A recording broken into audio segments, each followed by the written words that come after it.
La historia de Adelis Comenzó con extraños ruidos por la madrugada, Hablamos del año 1960, cuando en el convento movimientos autónomos de los objetos, arañazos en las ya no se paredes. profesaba el culto que le diera vida.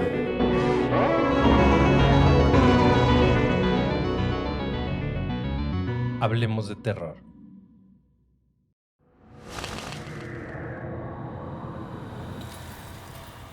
Hola terroríficos, ¿cómo les va? Muchas gracias por seguirnos y acompañarnos en cada relato. Sean bienvenidos a este espacio donde tratamos de desconectarnos de la rutina diaria y disfrutar de un relato de terror. Los invito a que se preparen su bebida favorita, se relajen e imaginen que son parte del relato. No olviden que pueden escucharnos en todas las plataformas de podcast y en YouTube. El siguiente es un relato escrito por nuestro amigo Richard. Como siempre, el uso de audífonos es sugerido. Volumen arriba, apagar la luz y disfrutar. Esto es, Hablemos de Terror. Bienvenidos.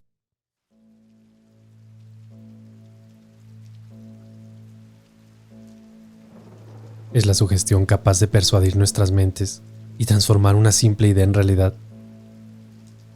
Basta plantarla en un lugar o en un puñado de personas para que crezca como la mala hierba.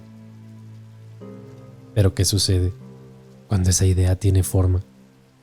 Cuando es un mal encarnado en una entidad horrenda o espectral que puede llevar a los hombres a la locura misma, a cometer actos irracionales en su desesperación, a ser consumidos por el miedo y la oscuridad, a convertir aquello en realidad. No todos somos conscientes de cuándo empieza. Solo llega a tus oídos y sin darte cuenta comienza a expandirse en tu mente como un tumor. Es ahí cuando comienzas a creer, a ver y sentir cosas que no comprendes, cosas sin lógica ni explicación racional. Pero te dejas absorber por todo aquello y pronto ya no distingues lo que es real de lo que no es. Sigo pensando en ello a meses de haber huido de aquel pueblo. Me lo pregunto cada noche, como ahora, mientras reviso las tijeras bajo la almohada. Checo que estén bien abiertas en cruz antes de acostar a mi pequeño sobre su lecho, como todas las noches, como si fuera un ritual. Lo peor de todo es que no sé hasta cuándo seguiré con ello. Hasta hace poco me consideraba ateo. Sin embargo, hoy cargo escapularios, leo la Biblia y frascos de agua bendita mantengo en casa. También rezo junto a mi esposa, quizás sin la fe ni la convicción de un cristiano, pero lo hago más por miedo al recordar aquellos días extraños, por el horror de aquellas pavorosas noches. Me pregunto si me habré transformado en creyente también por la sugestión. Solo 2 años alcanzamos a vivir en aquel pueblo. La casa era una pequeña herencia familiar que llegó en un buen momento, pues no la pasábamos bien en lo económico y la renta consumía la mayor parte de nuestros ingresos. Tenía un nuevo trabajo. Si bien ahora me quedaría algo más retirado, nada que mi antigua camioneta no pudiera resolver. Era un pueblo viejo, pero más por su gente que por sus cimientos. Las familias jóvenes escaseaban. Y para qué decir de los niños, prácticamente no abundaban. Y escasos chicos entre los 5 y 12 años, aproximadamente, se veían correteando por las calles. Era un pueblo mayormente de gente adulta y anciana, pero no nos llamó mucho la atención aquello cuando arribamos.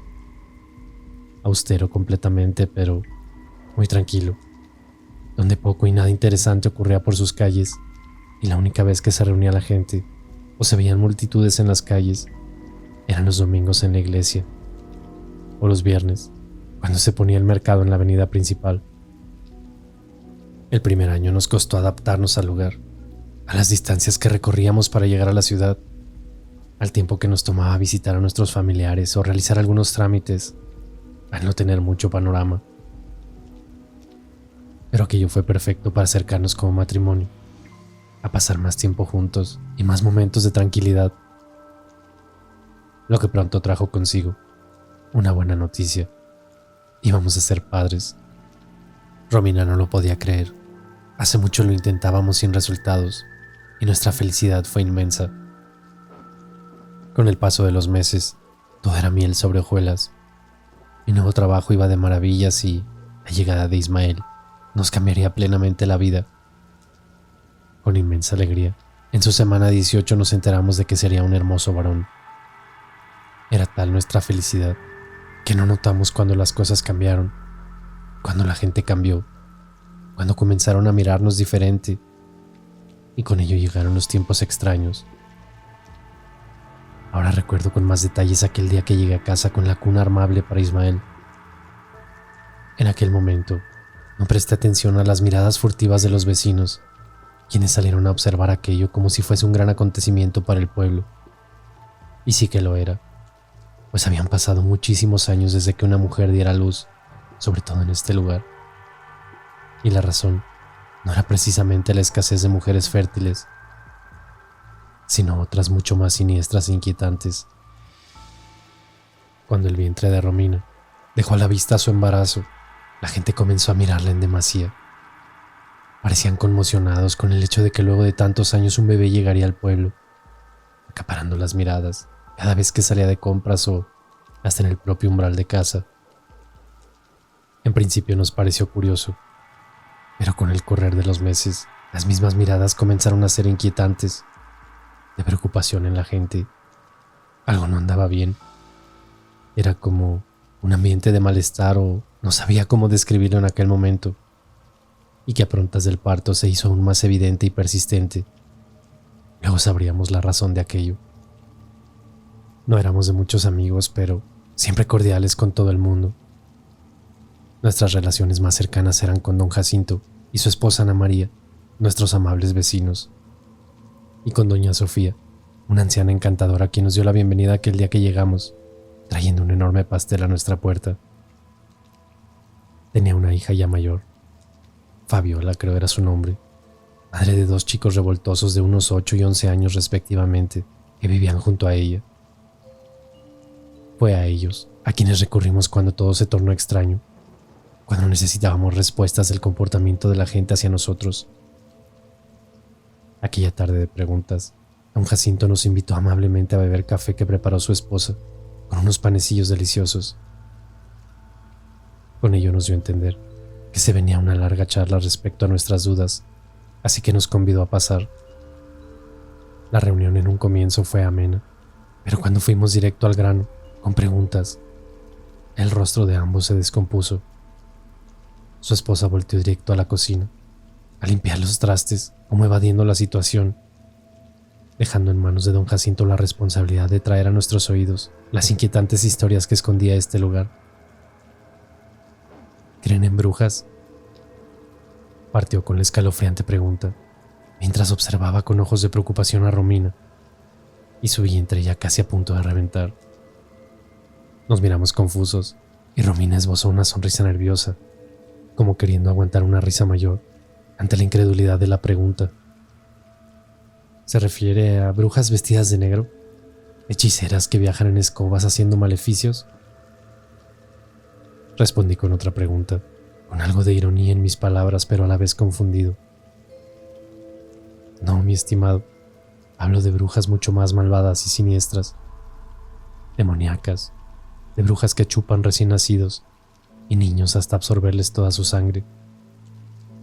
Brujas que hacen desaparecer infantes desde sus cunas, de aquellas que secuestran niños por las noches y nunca más vuelves a saber de ellos.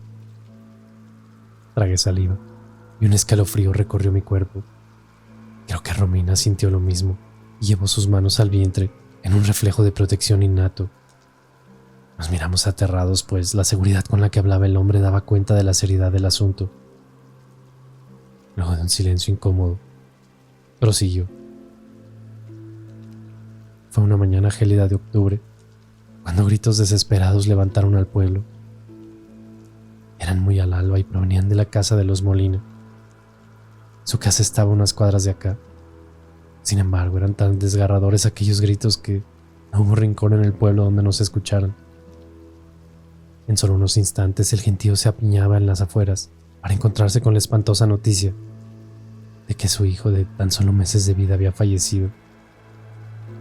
Morado, tieso y frío como el mármol yacía en el lecho de sus padres, desgarrando el alma de aquella familia.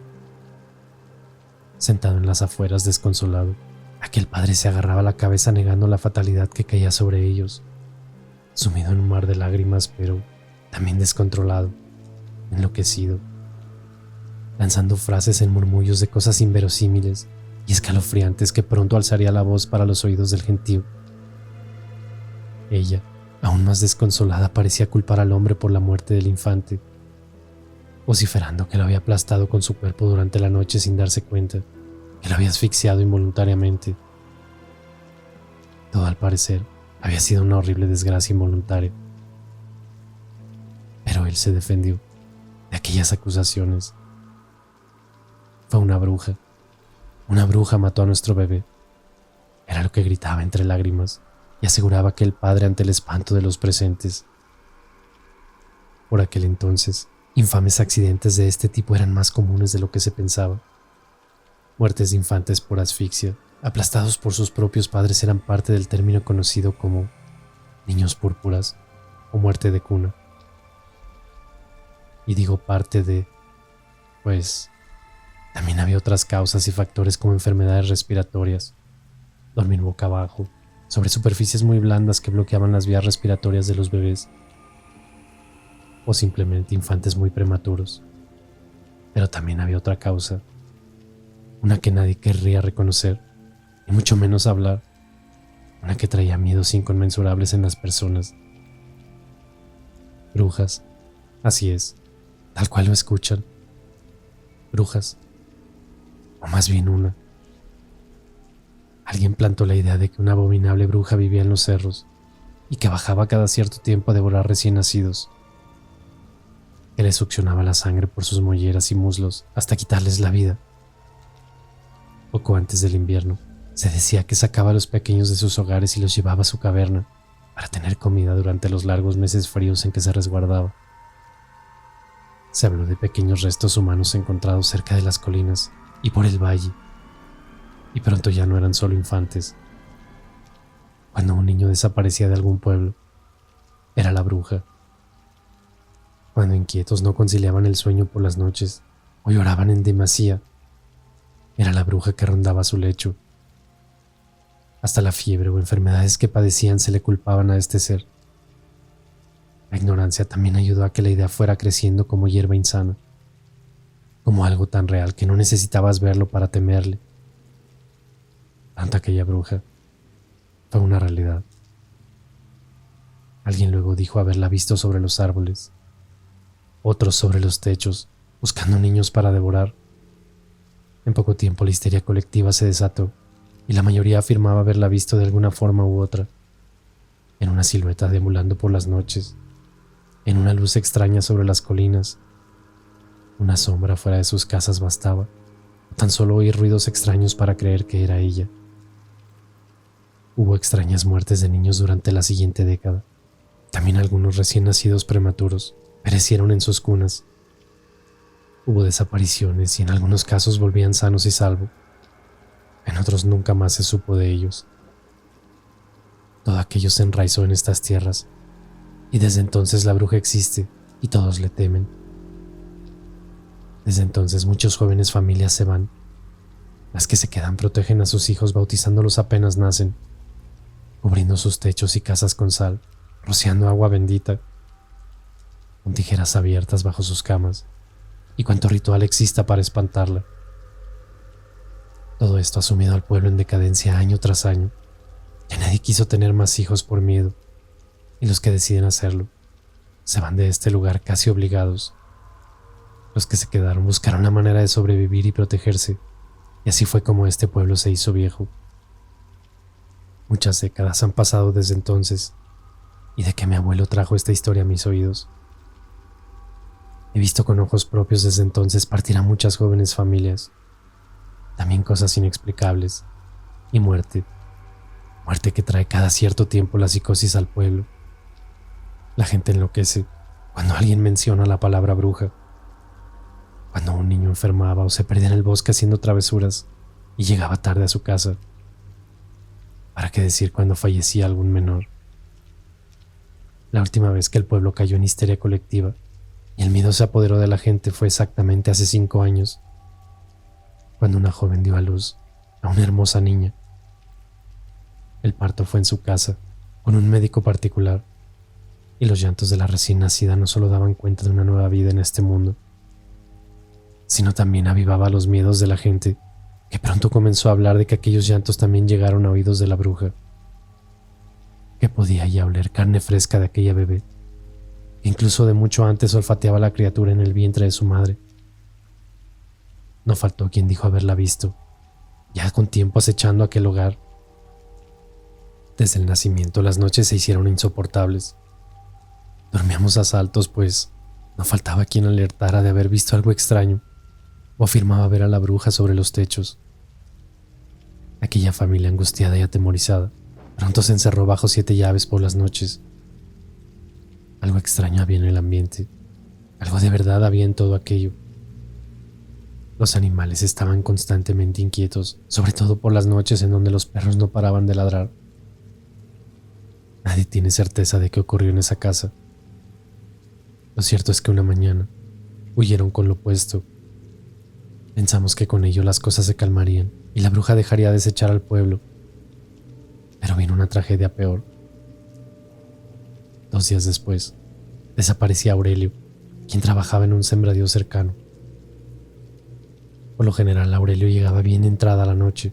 Habitualmente pasaba a un bar a beber cerveza con sus amigos y se presentaba ante su mujer muy pasado de copas, pero traía responsablemente el dinero a su hogar. Esa noche simplemente no volvió. Al día siguiente tampoco.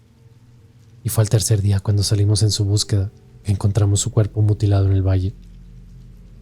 Al parecer devorado por animales, desangrado entre la hierba. Los forenses dijeron que un ataque fulminante al corazón había sido la causa, que animales salvajes del valle y colinas habían bajado y devorado el cadáver luego de 2 días, con el cuerpo a la intemperie.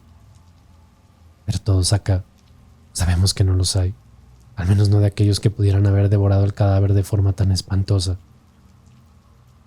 Fue la bruja, dijo alguien por ahí. Nos castiga por no haberse podido llevar a la bebé, afirmaron otros.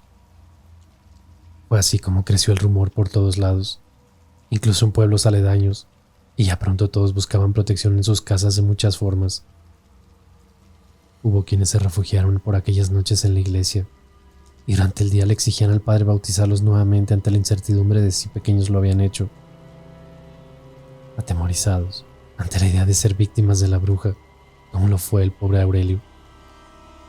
Alguien dijo por ahí, el pobre ni siquiera estaba bautizado. Con las semanas y meses retornó lentamente la calma, hasta ahora. La gente está inquieta por lo que llevas ahí dentro, dijo fría y escalofriantemente directo a Romina. La gente tiene miedo de que aquella bruja vuelva, que ya ande rondando al pueblo esperando que nazca tu hijo. Tengan mucho cuidado, y si puedo darles un consejo, tengan a ese bebé en otro lugar. Con esto de las brujas nunca se sabe. Romina se levantó molesta, pero también aterrorizada. Solo agradeció a doña Ana por la comida y abandonamos rápidamente la casa de nuestros vecinos. Aquella noche nos costó conciliar el sueño y hablamos bastante sobre toda esta locura de brujas devorando niños. Concluíamos ambos que solo eran leyendas de pueblo. Queríamos convencernos de que todo era inverosímil, historias nada más. Pero lo cierto es que el miedo y la duda se había plantado en nuestras mentes. Iba a ser difícil no sugestionarnos y no empezar a creer con cada cosa extraña que comenzó a suceder a nuestro alrededor a partir de aquel momento. Cuando llegó Ismael a nuestras vidas, hacía un frío horrible. Julio, uno de los meses más gélidos del año, nos entregó a nuestro primer hijo. Partimos de noche al hospital de la ciudad y luego de 2 días nos dieron el alta y regresamos a casa con Ismael en brazos. Fue casi a mediodía, pero parecía muy de madrugada por la escasa gente en las afueras. Comenzó justo en ese momento a llover, y antes de entrar eché un vistazo a mi alrededor y me pareció ver en un par de casas gente observándonos tras la ventana. Al parecer la historia de don Jacinto era cierta y muchos están temerosos en sus casas, creyendo que una bruja aparecerá en nuestro techo intentando llevarse a nuestro hijo y al de alguien más. Me detuve unos segundos tras la puerta a pensar en ello y un escalofrío me erizó la piel. Me invadió el miedo, pero debía ser fuerte y quitarme aquellas ideas de la cabeza. Romina me miró con Ismael en brazos y en sus ojos pude ver la preocupación y el temor del cual no queríamos hablar. Nuestra felicidad era inmensa, pero no podíamos disfrutarlas del todo por el inquietante ambiente que existía y la sugestión de todas las espeluznantes historias que rodeaban al pueblo. Romina colgó una cadena con un crucifijo sobre la cuna. Su madre se la había regalado. También el broche que pusimos en su ropita con la medalla de San Benito para protección. A poco de haber llegado, golpearon la puerta. Era doña Sofía, la del frente, quien empapada por la lluvia traía en sus manos una caja abierta con un paño blanco y con unas ramas. No saludó, simplemente estiró sus brazos entregándome la caja. Ponga las tijeras abiertas en cruz bajo la almohada de su bebé y las flores. Cuelgue estas en puertas y ventanas, pero por fuera. Eso las detendrá. No dijo absolutamente nada más. Solo dio media vuelta y cruzó hasta su casa. A mi espalda Romina me observaba con extrañeza, más cuando me vio con aquella caja que rápidamente revisamos, mientras le contaba las palabras de nuestra vecina. Un paño blanco envolvía unas enormes y espeluznantes tijeras. Nunca había vislumbrado alguna de tal tamaño. El resto del contenido eran varias plantas extrañas con una flor al centro que tampoco jamás había visto en mi vida. De hojas verdes largas y espinadas, eran como una cama para la flor justo en su centro, amarillenta, pálida y de incontables púas pequeñísimas. Nos miramos sorprendidos, como queriendo decir si lo hacíamos o no, con relación a las indicaciones dadas por la vecina. Nos quieren asustar, enfatizó Romina, tomando la caja y tirándola al cuarto trasero. Era cierta la posibilidad, pero ¿con qué fin? No tenía mucho sentido más que quizás querer echarnos del lugar. ¿Pero con qué motivo? Vivíamos en paz y sin molestar a nadie. El temporal se intensificó a la siguiente hora y decidimos ver algo de televisión.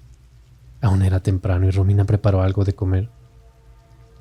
Estaba inquieto y creo que la noche también. Me paré innumerables veces a observar por la ventana la torrencial lluvia, pero también a la casa de enfrente, donde doña Sofía y su hija colocaban las mismas plantas extrañas que nos trajeron sobre sus puertas, ventanas, y esparcían también algo sobre ellas desde una bolsa que no pude determinar en la oscuridad qué era. A las 11:45 nos fuimos a la cama. Ismael dormía como ajeno al clima y a toda la tensión de la noche. Desde que nació había llorado la nada misma en el hospital. Al parecer sería un niño muy tranquilo. Pero no estas noches. No en este lugar. Antes de la 1 de la mañana, su llanto nos despertó. Debía ser el hambre o que tal vez necesitaba un cambio de pañal. Al menos eso creíamos, pues luego de darle pecho y cambiarlo, nuevamente no pasó media hora, cuando su llanto nos alertó. No era un llanto escandaloso por hambre. Algo lo inquietaba. Se notaba en su frágil cuerpecito que movía asustado dentro de su cuna. Romina lo paseó en brazos y le puso el chupón, pero seguía inquieto. Le tomamos luego la temperatura pensando que podría tener algo de calentura, pero nada. Cuando lo cobijó en la cama, pareció tranquilizarse y volvió a cerrar los ojos. A las 3:05 de la mañana, se interrumpió mi sueño nuevamente.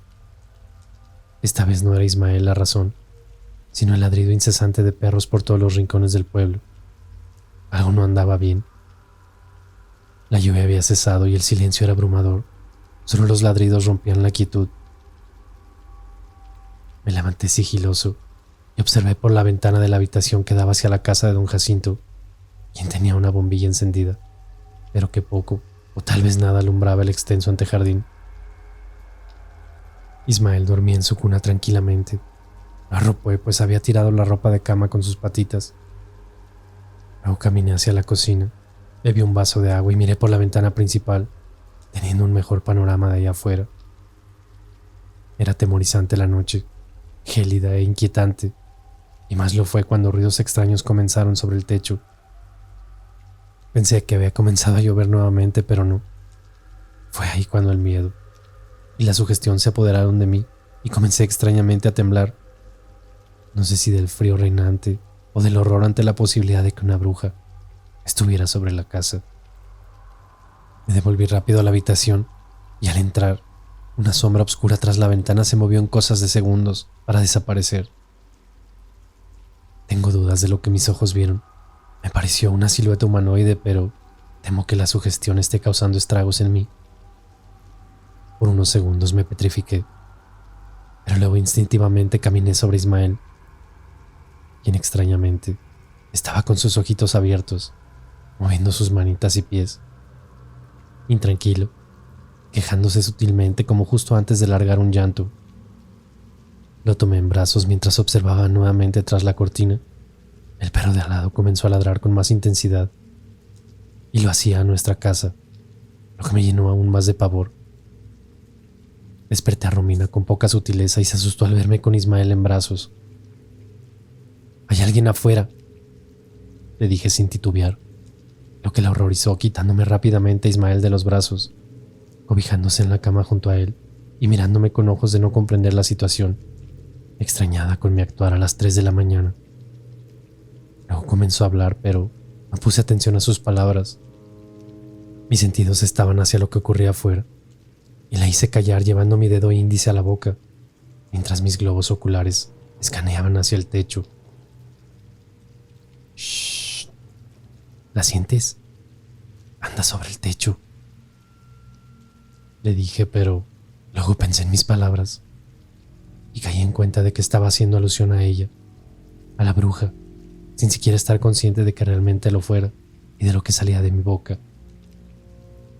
Romina dirigió su mirada hacia el techo y apretó aún más a Ismael. Ambos en silencio absoluto comenzamos a escuchar pequeños ruidos en el techo.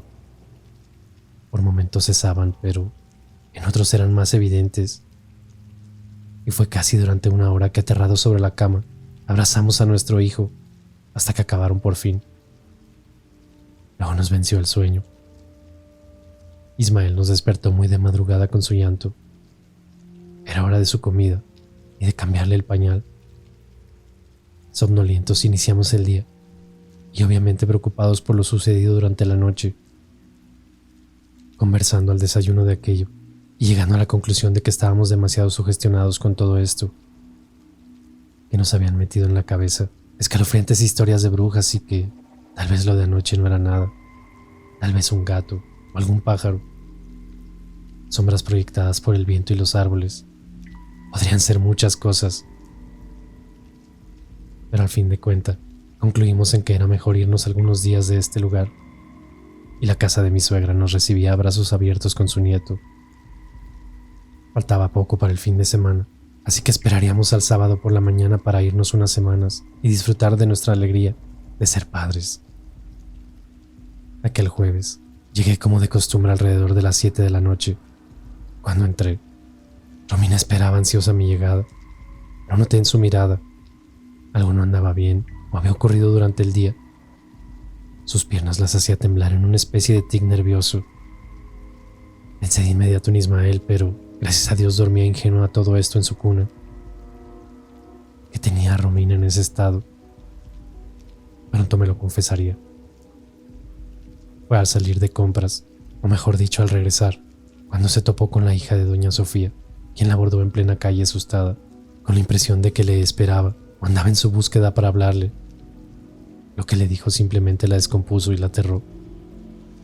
¿Pudiste verla? Yo sí la vi. Estuvo largas horas sobre tu techo, agazapada, restregando sus manos como una mosca a punto de comer. Debes irte cuanto antes. De 3 noches no pasará y se llevará a tu hijo. Al mío intentó llevárselo cuando tenía 1 año, pero no pudo entrar. Mi mamá la espantó. Ella sabe cómo hacerlo. Luego simplemente acarició su mejilla con cara lastimosa y siguió su camino. Romina estaba aterrada. No había forma de calmar el miedo que había infligido aquella mujer. Miedo que traspasó de inmediato a mí. Lo de anoche no fue sugestión entonces. Dios mío, esa bruja es tan real como el aire que respiro. De verdad la había visto sobre nuestra casa. De ser así, aquella sombra tras la ventana no fue fragmento de mi imaginación. Decidimos acostarnos temprano, pero antes me dispuse a revisar y asegurar mejor la casa. Di una ronda por todo el perímetro confundido de lo que estaba pasando. Hacía mucho frío. Me fumé un cigarrillo a la mitad y entré rápidamente. Tuve la idea mientras fumaba de cubrir la ventana de nuestro cuarto con una frazada oscura, dirigiéndome rápidamente al cuarto del fondo donde guardamos nuestros enseres y ropas. Al pasar por nuestra habitación, vislumbré de reojo a Romina atendiendo a Ismael, agazapada sobre la cuna, preguntándole a viva voz dónde habíamos guardado la ropa de cama. Cuando su voz emergió desde el baño, me paralicé a mitad de camino. Sentí como la sangre se me helaba y el corazón dejaba de palpitar. Luego vino el llanto de Ismael y mis sentidos se activaron nuevamente. Corrí desesperado entre gritos al cuarto. Pensé lo peor mientras avanzaba zancadas hacia la cuna. Ismael lloraba asustado.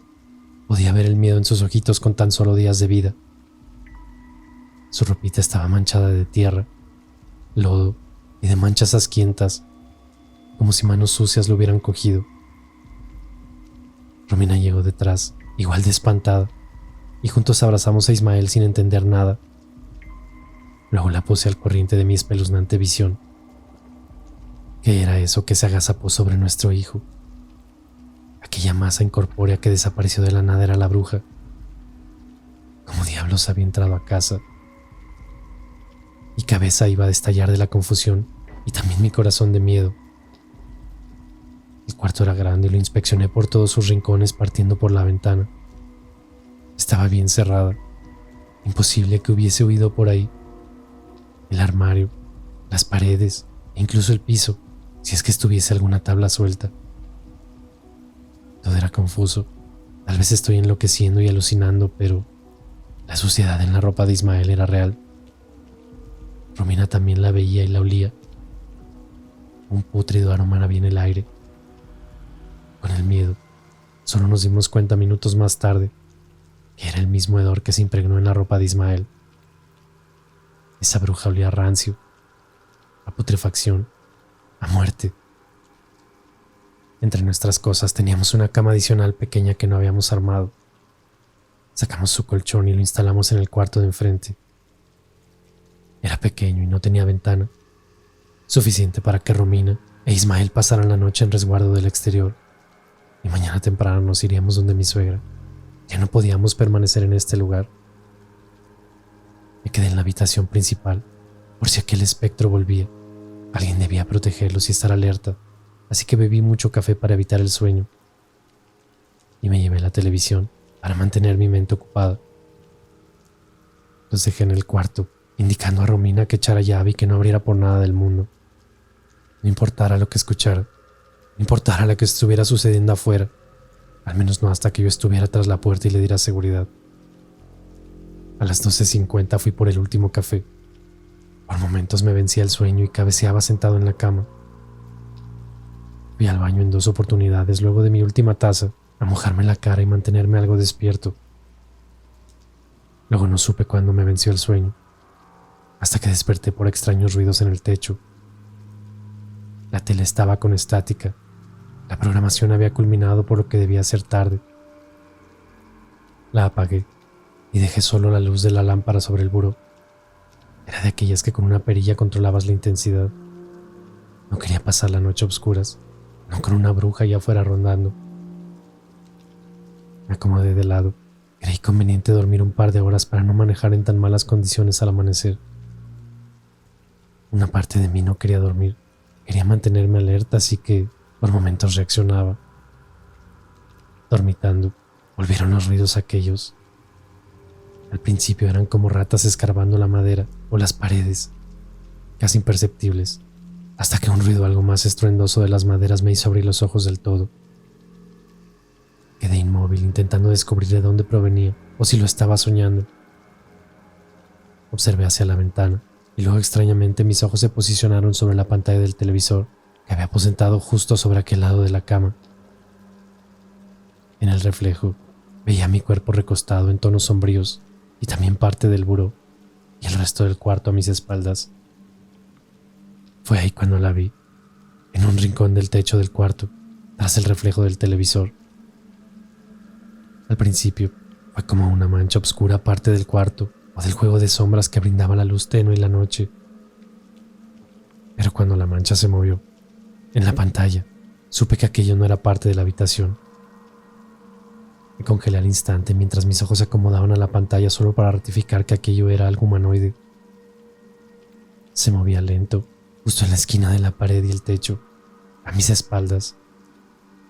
Parecía una araña negra sin rasgos faciales que avanzaba lentamente a 4 patas sobre la pared. Estiré tembloroso el brazo hacia la lámpara para subir la intensidad de la luz, totalmente aterrado, paralizado. Sentía cómo temblaba todo mi cuerpo sobre la cama. Cuando mis manos alcanzaron la perilla, di vueltas al máximo y con la habitación completamente iluminada salté de la cama y volteé hacia esa cosa. Solo alcancé a ver un pie huesudo y asquiento meterse por un hueco en el techo, donde una parte de las tablas había sido removida. Era un rectángulo no muy grande, pero por donde fácilmente cabe un huesudo cuerpo de mujer. Dios santo, había revisado toda la habitación menos el techo. Descubrí con horror aquel pasadizo al entretecho. Fui por un madero y comencé a meterlo en el agujero dando golpes y gritos para espantar a la criatura. Romina llegó por el alboroto, desobedeciendo mis instrucciones, así que la tomé del brazo y nos encerramos en la pequeña habitación, en donde esperamos el amanecer mientras, consumido en el horror, le relataba mi encuentro con aquel espectro del infierno. No pegamos un ojo y esperamos el alba para salir de aquel cuarto. Rápidamente tomamos nuestras ropas y algunas pertenencias y las echamos a la camioneta. Ya luego resolvería cómo diablos vendría por el resto de nuestras cosas. Lo importante era salir cuanto antes de este lugar. Cuando estábamos a punto de marcharnos, Romina se acordó de la caja con aquellas enormes tijeras y plantas que nos ayudarían a protegernos de la bruja. Entré por ella y la tiré en la pick-up saliendo aceleradamente de aquel pueblo. Actualmente seguimos donde mi suegra, a pasos del centro de la ciudad. Desconozco si las brujas puedan llegar hasta acá o solo acechan lejanos pueblos donde tengan lugar para esconderse y permanecer ocultas. Ismael está ya bautizado y somos participantes activos de la iglesia. Sin embargo, no me confío. Aún mantengo aquellas tijeras bajo la almohada de nuestro hijo. Aún cuelgan marchitas en las ventanas aquellas extrañas plantas. No sé si realmente funcionan o tienen algún efecto para espantar brujas. Solo sé que creo en ello, tanto como en ellas. No importa cuánto se burlen de mí y crean que son solo creencias estúpidas de los abuelos. Quédense así. Es mejor. Yo aún tiemblo cuando pienso en ellas. Aún me paralizo cuando veo mi propio reflejo en un televisor apagado. O cuando siento extraños ruidos en el techo.